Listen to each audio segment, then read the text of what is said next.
Hello and welcome to another episode of my MotoGP 20 career mode, and here we are for the final episode in Moto2. So this is the furthest we've ever got in a career mode, because after this episode we'll be in MotoGP, and if you've been subscribed for a long time you'll know that I've never got to MotoGP in a career mode series I've done. So this is by far the furthest we've got. So I'm really looking forward to that. So obviously on the research and development we can upgrade the last bit of the engine, but there's literally no point because it won't come in before the next race. So there's absolutely no point in upgrading the bike since I won't be riding it anymore. So we'll advance to the next week and that should be us straight into Valencia. Guessing we've got no notifications. No, we've not. So I'll see you at the end of free practice when I've done my lap to get into Q2. So at the end of that free practice session then we were fastest by nearly a second, 9/10 of a second ahead of Dalla Porta in second. Schrotter a second behind in third, and Baldassarre 1.1 off in fourth. So for saying this is supposed to be one of the AI's best tracks, I'm actually quite surprised by that, because usually we don't have this kind of margin in practice. But we'll see if they up their game into qualifying, so we'll head there now, and hopefully they are a little bit closer to me. Right, so we're in qualifying now. We need to put on a new set of soft tyres. We can actually use as many as we want, because the race is actually wet track.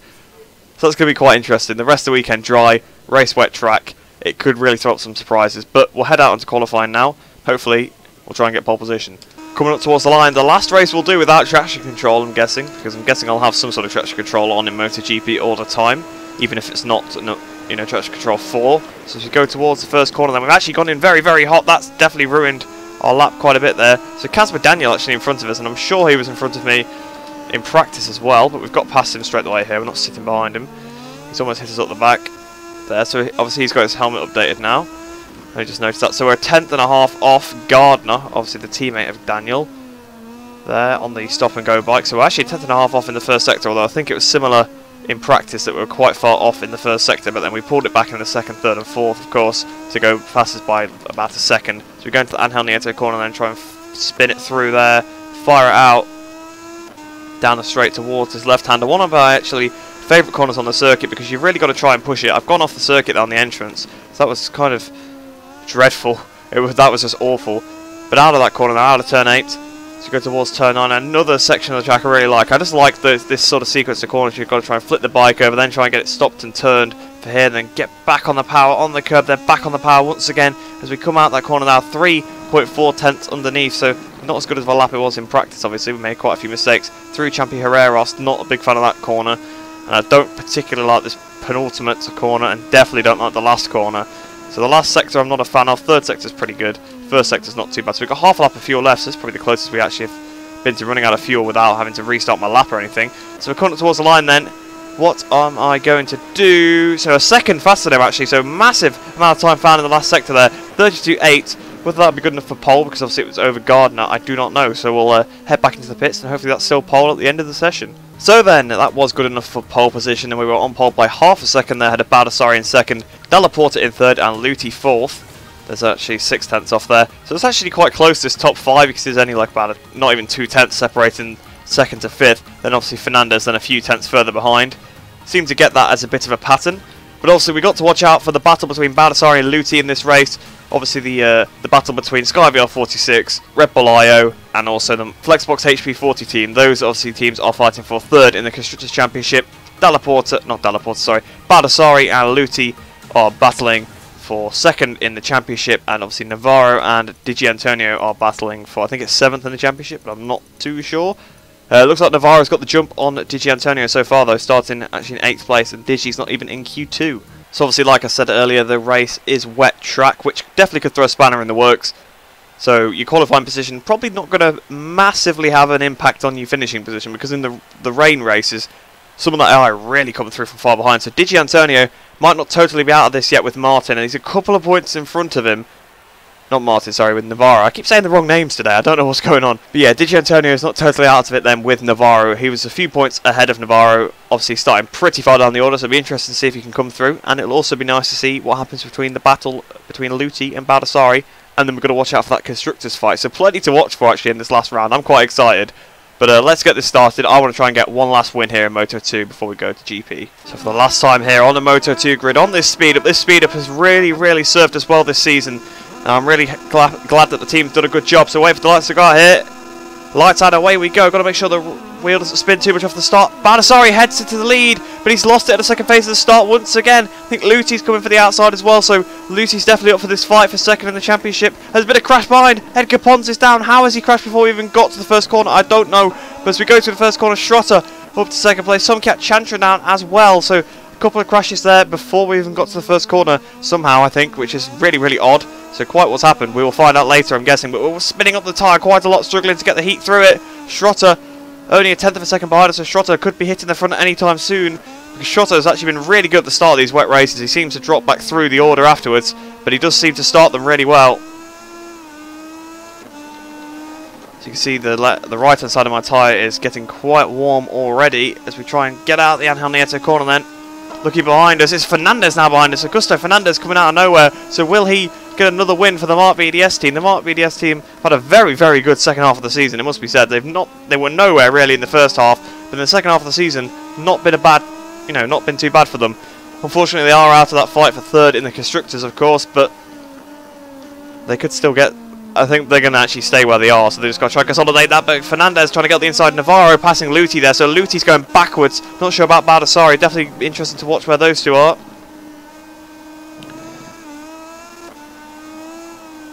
Through turn 13 then. Really trying not to put too much power through the tyre because I do not want to spin it up. I'd rather hold the pack up a little bit and not pull away than shred the tyre, because every time I shred the tyre in these races, and they always either almost lose or I do lose the race. So here comes Fernandez, so he's right behind us, he's looking for a way past us. Fernandez is definitely going to be looking for a move, probably into this turn 1, hitting the brakes then once again.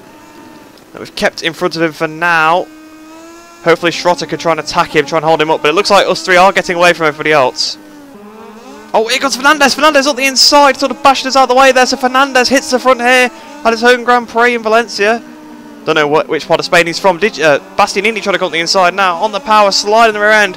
And there they both go through. Nothing. I'm powerless to stop them there. They just drive past me as I can't get the power down at all. We're close up to Bastianini again, but we're going in wide into turn 8. Is that going to allow Schrotter through as well? Yes, it is. So we're now off the podium in about 2 corners. We've gone from 1st to 4th. But we're not giving up here at the inside of Schrotter.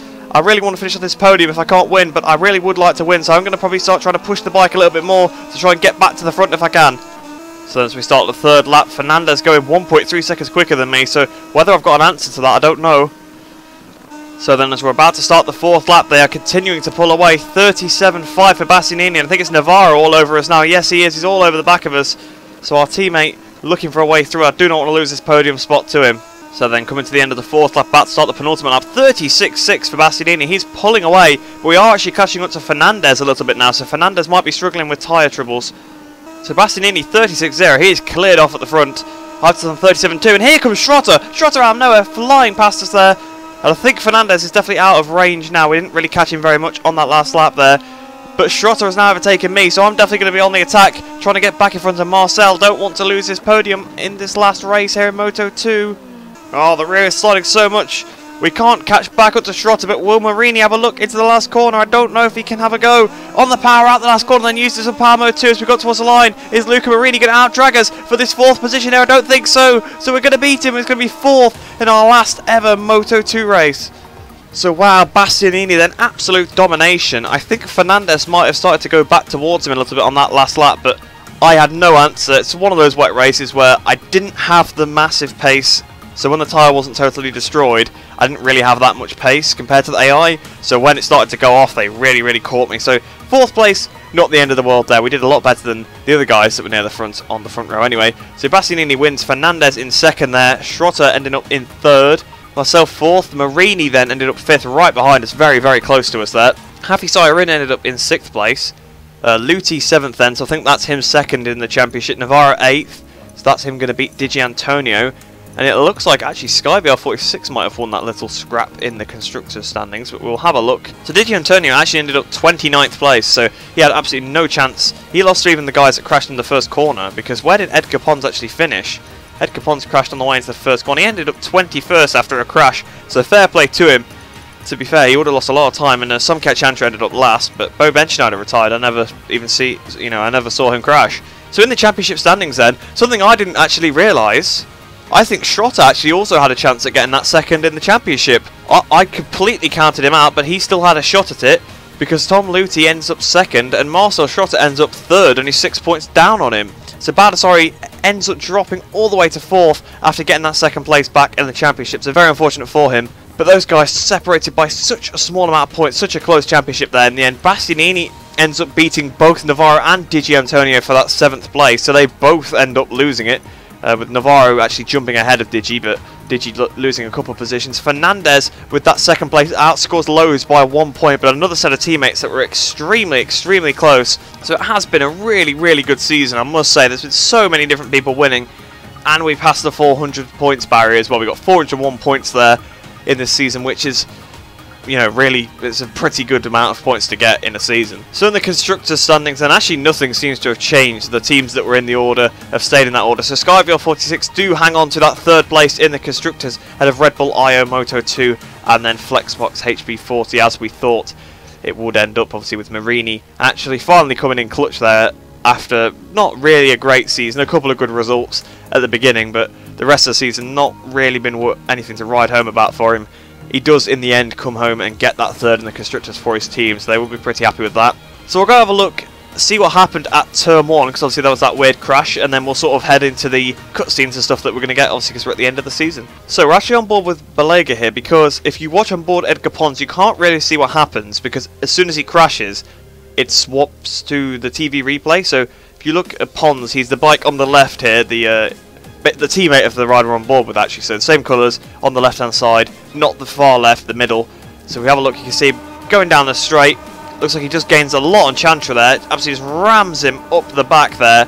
His bike still goes straight for a little while. You can see obviously some pretty good ragdoll physics. The ragdoll physics are actually really good this year, but you see Edgar Pons' bike just clips Bo Benschneider, and that actually takes Di Gianantonio wide. So that's why Di Gianantonio was so far down the order the whole race, I think. I don't think he could recover from that.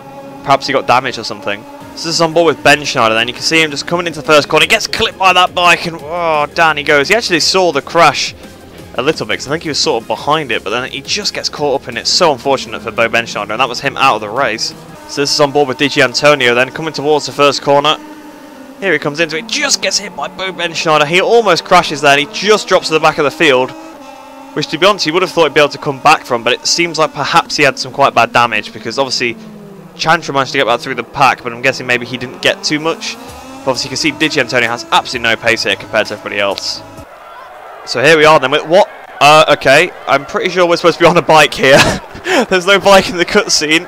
Right, that's quite funny. But yeah, this is the championship winning cutscene, obviously the same one we got in Moto3. Not quite the same effect when you don't actually get off the bike. I'm not particularly sure what happened there. Maybe there's a bug with the official teams or something. I don't know, really, what that's all about.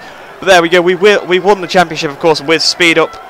Absolute domination, really. We're the most consistent by far in the season, and only won it 1 round later than we did in Moto3. So here we are walking into the dark room again. So here we come, taking the helmet off once again. So I wonder if you actually do get a different cutscene for MotoGP. We will obviously have to find out at some point. Hopefully if I actually manage to win the championship there. But obviously we don't want to look too far ahead at the minute. We're here for Moto2. And I must say, I keep saying it, the cutscenes are really, really nice here in this career mode. They've obviously put a lot of effort into it, the lighting and stuff. It just looks so good. So we're walking towards the trophy then, so we get the trophy. Hopefully we actually get the reputation points this season. See, last time we didn't get any reputation for winning the championship, which was a bit of a letdown, really, wasn't it? So here is the trophy, the Moto2 World Championship trophy. Here he goes, approaching it.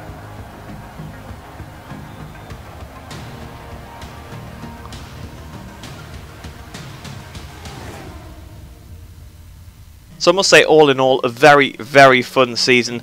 I thought at points of the season it might actually be possible that we wouldn't win the championship, just because, I mean, especially at the start, when Baldassarri had that form. He had that good form, he won the first 2 races, and I really didn't finish that great, and obviously we got mugged at Argentina. Obviously he did have the crash. That's the start of Baldassarri's downturn in form, really, was that crash at Argentina.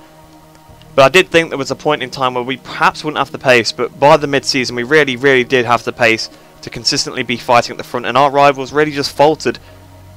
I thought that Masia and Foggia crumbled a bit, but they crashed a couple of times, but in their defence they never had the pace. They were having to push over the limit to stay with me, but honestly I think there was some tracks where I genuinely couldn't keep up with these guys, so they should have capitalised a lot more, and they really threw away a lot of points. But obviously the championship reputation isn't taken into account yet, so we gained 9,450 from this entire weekend, which brings us up to 234,450.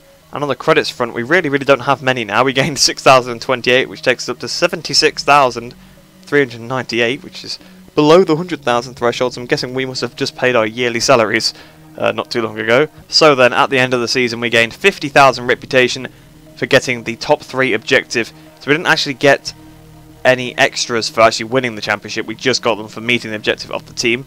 So it's a good job we went for a slightly better team, because we got a higher objectives to get, so I'm guessing we probably got more reputation for it. So we've got 50,000 reputation points, which brings us up to 284,450, and then on the credits front, we gained 133,950, so I made a comment about us not having much. We've got plenty now, because we're up to 210,348, and that's before we get paid for our MotoGP contract. So then the statistics are actually looking pretty good. So we've had 30 wins from 40 races. That's pretty impressive in itself. I'm guessing 9 races and we didn't win this season, and then obviously the 1 we didn't win last season. 35 podiums as well, so another really good statistic. We've only been off the podium 5 times, and that was entirely on this season. Obviously you can see we've got 2 4th places, a 5th, a 9th, and a 6th, which we actually haven't finished outside the top 10 in this career mode yet. I've just kind of clicked, and 37 poles, which means we've only missed out on 3 pole positions our entire career. So yeah, we really have been fast. We definitely deserve the championships we've won. So now then, obviously Valencia is done. Do I advance more time to see which teams are interested? I think so. It's probably the best thing to do. I'll probably have a look at signing these new staff members. So they're still broken currently, unfortunately, this non_name, non_surname. It's quite frustrating, really. I might make some sort of mod to try and fix that. I can't fix the picture because you actually can't call an asset non, apparently. But I can fix the name, and I can give him a date of birth and nationality and stuff, so it's not the end of the world, I suppose. So we'll accept him now, so we will hire him on. So we're spending some of those credits we just got, and we'll hire this other Isabella Ferreira then. Probably wasn't the best idea to sign them right now, we should have waited a little bit more, but we'll advance another week then, see if we get any more teams interested in us. So we've got a notification on the personal manager front. New candidates available for her again, so an A+, which apparently are cheaper, but I'm not going to bother. Obviously we've already got a pretty good personal manager, so again we'll advance another week and another. Right then, so obviously at this point we're looking at not actually having a team to go to, so obviously no other teams are going to be interested, so we'll need to have a look at which teams are actually interested. So search contracts with factory teams. We are going to go for an official team, but I need to decide which one to go for. Obviously if we go for either of these Honda teams, the bike performance seems to be the same actually, despite the fact really the Nakagami bike should be the last year's one, not as fast in the game. I think they might be treated the same perhaps. So I think if we go for a satellite Honda we might be a little bit too fast. That's my only issue. So I don't think I'm going to go for the satellite Honda. So we can go for this we could go for the independent KTM, or we can go for the factory. They seem to have the same performance regardless. They want 10th place in the championship, but the factory team want 5th. They want 5th in the championship from a factory KTM. Okay, we've got the Aprilia, which wants us to have 10th, but I feel like a lot of people have done Aprilia in career mode, so I don't think I'm going to do that. So it's between the 2 KTM teams and obviously Avintia. So Avintia want us to get 10th place. None of these other teams are interested, are they? Doesn't seem that way. But I think I will start well, I've got one negotiation in progress. It's one of the it's a speed up team that's still interested. But I think what I'll do, I'll probably start some negotiations. I'll start one with the Red Bull. I'll do the Tech 3 team. I will do the Avintia team, and I'll also do the factory team, since that's what my choices were between. So we'll back out and we can advance forward a few weeks then, and we'll see sort of who's interested then. Oh, we've got five notifications on the personal manager front. Proposals received. We've received 4 apparently. We've also got a candidate available. Again, I'm going to refuse that one because obviously we've already got quite a good personal manager. So we've received from Speed Up. I'm going to refuse that because I don't, I'm not going to race for them. So we actually have got proposals from all of the teams that we applied for there, so that's nice. Right, so we've got to have a look at this then. So the Tech 3 team then, your personal manager was able to get you a contract offer from Red Bull KTM Tech 3 for next season. They need a rider who can guarantee consistent placings and steadily take them into the points zone. They also expect you to achieve at least 10th place in the championship. Now the salary for this one's nearly 1 million credits, obviously 938,000. We do get a race goal bonus as well, so we actually do get the bonus for reaching the goal. The goal is very, very low, top 15 and top... In fact, the race goal is only top 15, so if I just score points, I'll get the race bonus. The championship goal gives us nearly 100,000, and we get nearly 200,000 from signing on. A Vintia, so a little bit less actually in all the departments in terms of the cash. The termination clause, of course, is cheaper, but it's exactly the same requirement, seems to have the same performance. It is a GP19, of course, as well. And then the Red Bull KTM team, this one's different. So obviously they want a rider who's going to put in a solid performance and can fight for the top 10 positions in every race, and they expect me to get 5th. So if you look at the salary then, we've got 2 million. We're being offered 2 million credits here. I was thinking that this one looks really good. Right, so we got the signing on bonus, 727,000. Again, a massive bonus for being signed on. Massive bonus for just the Grand Prix, you know, achieving the objectives, 36,000 on its own.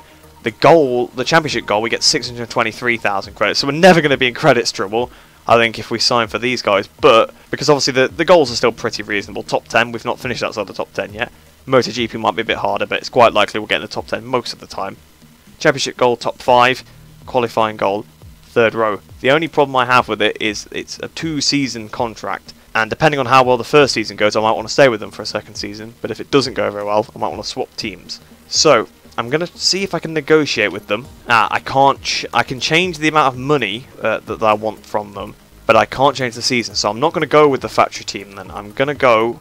I think I'm going to go with the Red Bull KTM Tech 3 team. So the Tech 3. I'm going to see... Well, I would see if I can get more money, but I don't know if that annoys them and you can't sign. So I think I'm just going to sign with Tech 3 here for the next season then. So now we've signed for Tech 3, I'm going to advance one more week.